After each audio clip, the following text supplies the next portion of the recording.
আমার সোনা চাঁদের কোনায় আর কি কি বলবো, ডাক্তার উকিল নয় তো তোরে মন্ত্রী বানাবো।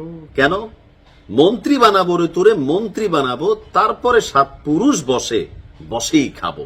অর্থাৎ এই লুরু ভাইয়ের বাংলা, লুরু না মানে আমি ভুল, অনেক সময় এটা জোশের সুরে চলে আসে। নুরু ভাইয়ের বাংলায় জামাত শিবিরের ঠাঁই নাই। এখন অনেকে বলতো যে এই ক্যারেক্টারটা আগাগোড়া একটা গোপন আওয়ামী লীগ এজেন্ট ছিল, যদি আওয়ামী লীগের নেতাকর্মীরা নুরুকে দেখতেই পারে না। কিন্তু আজকে জামাত শিবিরের কপালে দুঃখ লাগতেছে। অনেকে যারা মনে করছিলেন জামাত শিবিরের নেতাকর্মীরা যে শেখ হাসিনা চলে গেছে, আওয়ামী লীগ ক্ষমতায় নাই, আমরা তো এখন কোন অবস্থায় আছি, খালি আগামী দিনে বাংলাদেশে আমরা জামাত শিবির দিয়ে ভরাই ফেলবো। কিন্তু আপনাদের জন্য ভাই দুঃসংবাদ, নুরু ভাই যেই ঘোষণা দিছে, এই ঘোষণার পরে জামাত শিবিরের নেতাকর্মীদের কতটুকু পাওয়ার আছে এটা কিন্তু দেখা যাবে। কমেন্টে লিখতে পারেন কারা কারা নুরুর এই বক্তব্যে রাজি। প্রয়োজনে রাজনৈতিক ঐক্যমত করিয়া সংলাপ হয়েছিল না, ওইরকম আবার প্রয়োজনে সংলাপ হবে। মানে আমরা যারা আছি আমরা তো চা বিস্কুট খাবো না, দেখবো আর কি, থাকে না অনেক সময় একজনে খায় আরেকজনে দেখে মজা পায়, ওই আর কি। তো এরকম চা বিস্কুট হবে, সংলাপ হবে, কিন্তু ফাইনালি কি হবে, জামাত শিবিরকে আবারও নিষিদ্ধ করা হবে। কিন্তু ভিপি নুরের এই দুঃস্বপ্ন এটা কি সত্যি হবে? আজকের যে ভিপি নুর, বিশ্বাস করেন আমি তো অনেক আগে থেকে কথা বলি, আমার গাইল্লাইতে নো, এই ভিপি নুরের উত্থানের পিছনে সবচেয়ে বড় ভূমিকা এই জামাত শিবিরের।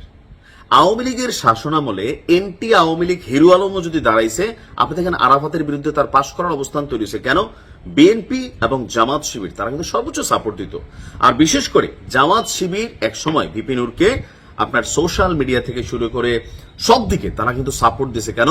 ভিপি নুর শেখ হাসিনার বিরুদ্ধে প্রকাশ্যে কথা বলতো, তলে তলে মিল ছিল। অনেকে বলেন, আমরা আসলে এগুলো প্রমাণ জানি না, তবে নুরু একবার বলছিল যে নেত্রীরা দেখলে নাকি মানে শেখ হাসিনা দেখলে তার আম্মুর মতন মনে হয়, এরকম হালকা ভিজাইছিল আর কি। যাই হোক, তো এখন যখন বিএনপি সরকার ক্ষমতায় আসলো, আমাদের প্রবাসী কল্যাণ, যিনি প্রবাসীদেরকে প্রতিনিয়ত কি দিচ্ছেন তিনিই ভালো জানেন, তিনি তার নিজের বেতন 10 লাখ দাবি করতেছেন, মন্ত্রীদের সুযোগ সুবিধা চাচ্ছেন, এই প্রবাসীদেরকে দিয়ে যিনি মানে একটা সময় আজকের দিনটাতে আসছেন, আজকে সেই প্রবাসী এবং বৈদেশিক কল্যাণ প্রতিমন্ত্রী, যিনি কর্মসংস্থানের প্রতিমন্ত্রী আমাদের ভিপি নুরুল হক নূর, বর্তমান রানিং এমপি সাহেব, মন্ত্রী সাহেব, তিনি আপনার এই মুহূর্তে জামাত শিবিরকে নিষিদ্ধ করার জন্য ডাক দিচ্ছেন। তবে প্রবাসীদেরকে নিয়ে কি করতেছেন নুরুর একটু এগুলো বলা দরকার।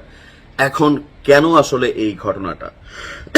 কুষ্টিয়ায় আপনার জামাত শিবিরের সাথে একটা সংঘর্ষ হয়েছিল ছাত্র অধিকার পরিষদের। সেখানে আবার ছাত্র অধিকার পরিষদের একজন নেতা ছিল সোহান, তাকে মনে আবার তারা খুব ভালোভাবে মাইক টাইট দিছে। এরপরে সে হাসপাতালে ভর্তি ছিল।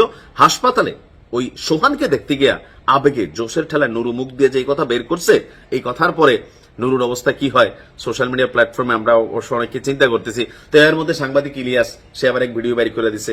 এরপর দিন নুরু আবার জামাত শিবিরকে গাইল্লাছে, ইলিয়াসকে গান্ডু বলতেছে, পিনাকিরে সান্ডু বলতেছে, হ্যাঁ, তো এরকম নানান কথা বলতেছে। এখন কেন? নুরু বলছেন যে আওয়ামী লীগ জামাত শিবিরকে নিষিদ্ধ করেছিল, তো তার মানে সেটার পক্ষেই ছিল। কিন্তু তখন তো মস্কা লাগাইছে, ভাজ লাগাইছে। অন্তর্বর্তী সরকার সেই নিষেধাজ্ঞা তুলে নেয়। এখন নির্বাচিত সরকারকে, বিএনপিকে বিষয়টি ভাবতে হবে, প্রয়োজনে রাজনৈতিক ঐক্যমত্য করে আবারও জামাত শিবিরের মতন উগ্রবাদী সংগঠনকে নিষিদ্ধ করতে হবে। যখন ক্ষমতা হাতে আসে তখন একটা কামড়াকামড়ি শুরু হয়, কে খাবে তো কে খাবে না, কে পাবে তো কে পাবে না। আগে আওয়ামী লীগ ক্ষমতায় ছিল, একলা খাইছে, বাকিরা পায় নাই, আওয়ামী লীগ কামড়াকামড়ি করতো। এখন আবার ধরেন তখন বাকিরা সবাই একটা টিম ছিল। এখন আবার আওয়ামী লীগ নাই, বিএনপি ক্ষমতায়, জামাত মানে বিরোধী দল, এনসিপি তাদের উইং, তো সবকিছু মিলাইয়া এরা একে অন্যের উপরই নিজেরা। আপনি দেখবেন যে বিএনপির জায়গা থেকে এতটা বেশি নাই, কিন্তু এই যে আলাদা কয়েকটারে জোড়াইছে, রাশেদ খান, তারপর হচ্ছে ভিপি নূর, আরো বেশ কয়েকটা আছে, এরা দেখবেন প্রতিনিয়ত, এনসিপিরও কিছু আছে, এই এরা নিজেরা সারা দিন বিশ্বাস করেন ভালোই বিনোদন দেয়। কে বিনোদন নিচ্ছেন? তো এখন নুরুর এই বক্তব্যকে কেন্দ্র করে জামাত শিবিরের পোলাপান্ত ভাই ফেসবুকে খুবই গরম। তার বক্তব্য হচ্ছে যে গত 6 মাসে জামাত শিবির একটা জালিম সংগঠনে পরিণত হয়েছে। আমার না, নুরুর কথা আর কি। উগ্রবাদী এই গোষ্ঠী এখন থেকে প্রতিরোধ করতে হবে, প্রতিহত করতে হবে, তা না হলে ভাইরাসের মতন তারা ছড়িয়ে পড়বে সমাজে এবং দেশের জন্য ক্ষতি বয়ে আনবে। আর জামাত শিবির ও আওয়ামী লীগ একই ধরনের ফেসিস্ট। তার মানে দেখেন কই নিয়ে গেছে জামাতের আজকের দিনে, অর্থাৎ আওয়ামী লীগও ফেসিস্ট, জামাতও ফেসিস্ট, শিবিরও ফেসিস্ট, রক্কাটা ফেসিস্ট, এই নুরু বলে আর কি এরকম কথা।